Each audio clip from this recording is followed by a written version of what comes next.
মেয়েটা বলেন আমি বাড়িতে যাইয়া একটানা তাহাজ্জুদের নামাজ পড়া শুরু করলাম, 1 সপ্তাহ পড়লাম। আমি 7 দিনের দিন হঠাৎ করে যখন তাহাজ্জুদের নামাজ পড়ে আল্লাহর কাছে চোখের পানি ফালায়া ফালায়া কান্দি। এ বাবা, আপনার চোখের পানি আসে না, আপনার কলব মরে গেছে। মনে রাখবেন, মনে রাখবেন, মনে রাখবেন, বান্দা যখন চোখের পানি ফেলায়া ফেলায়া কান্দে আল্লাহর আরশ আজিম বান্দার চোখের পানি ধাক্কা সহ্য করতে পারে না। জিবরাইল আলাইহিস সালাতু ওয়াস সালাম তো আমার আল্লাহকে প্রশ্নই করে ফেলেছে, আল্লাহ আপনার আরশ আজিম কেন কাঁপতেছে? আল্লাহ বলেছে তাকায়া দেখো আমার কোন আদরের বান্দা চোখের পানি ফালায়া কান্দে। আল্লাহ আপনি ছাড়া কোনো খোদা নাই, আপনি ছাড়া কোনো রব নাই, কিন্তু আপনার এই আরশ আজিম লাগতে পারে কার এমন ক্ষমতা? বলে দুনিয়ার কারোর কোনো ক্ষমতা নাই, তবে আমার আরশ আজিম আমার বান্দার চোখের পানির ধাক্কা সহ্য করতে পারে না।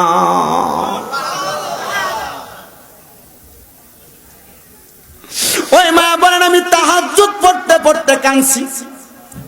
হায়রে আমার কোন মা বোনেরা এই লক্ষ্মীর চরের আশেপাশে এলাকার জামালপুর জেলার কত মহিলারা জানি তাদের মাকে কবর দিয়া এই মাহফিলে বসছে, কত মেয়েরা জানি তাদের বাবাকে হারায় এই মাহফিলে বসছে, কত সন্তানেরা জানি তাদের মা বাপকে মাটি দিয়ে মাহফিলে বসছে। তারা জানে না তাদের বাবা কবরে কেমন আছে, তাদের মা কবরে কেমন আছে। আমি বলবো চোখের পানি ফালায়া ফালায়া নামাজ পড়া পড়া কান্দো, দেখবা তোমার মা বাপ কবরে কেমন আছে। ওই মা বলে আমি কান্দি, কান্না করতে করতে আমি হঠাৎ করে দেখলাম আমার ঘরটা একটা নূরের আলোতে ঝলমল ঝলমল করতেছে। আমি আমার ঘরের মধ্যে আলো দেখে আমি চোখ খুলতে পারতেছি না। অধিক পরিমাণ আলো যদি কারো চোখের সামনে থাকে চোখ খোলা যায় না আলোর স্পর্শে। ওই মা বলে আমি চোখের পানি ছেড়ে দিয়ে কান্না করতেছে, আমার ঘরটা আলোকিত হয়ে গেছে, আমি চোখ খুলতে পারতেছিলাম না। আমি যখন এমন অবস্থা দেখলাম হঠাৎ করে চোখটা খুইলা দেখি রে সাদা রঙের পোশাকওয়ালা একটা ব্যক্তি আমার ঘরের মধ্যে হাজির হয়ে গেছে। আমি জিজ্ঞাসা করলাম কে আপনি, আপনার পরিচয় কি? উনি ওনার মাথার ঘুমটাটা উঠায়া উনি ডাক দিয়া বলতেছে গে মা, এ মা আমি কইলাম তোমার জন্মদাতা বাবা, যেই বাবার জন্মের পরে আর কোনোদিন তুমি দেখো নাই। মাগো এ মা তুমি কি আমাকে দেখা কোনো ভয় পাও?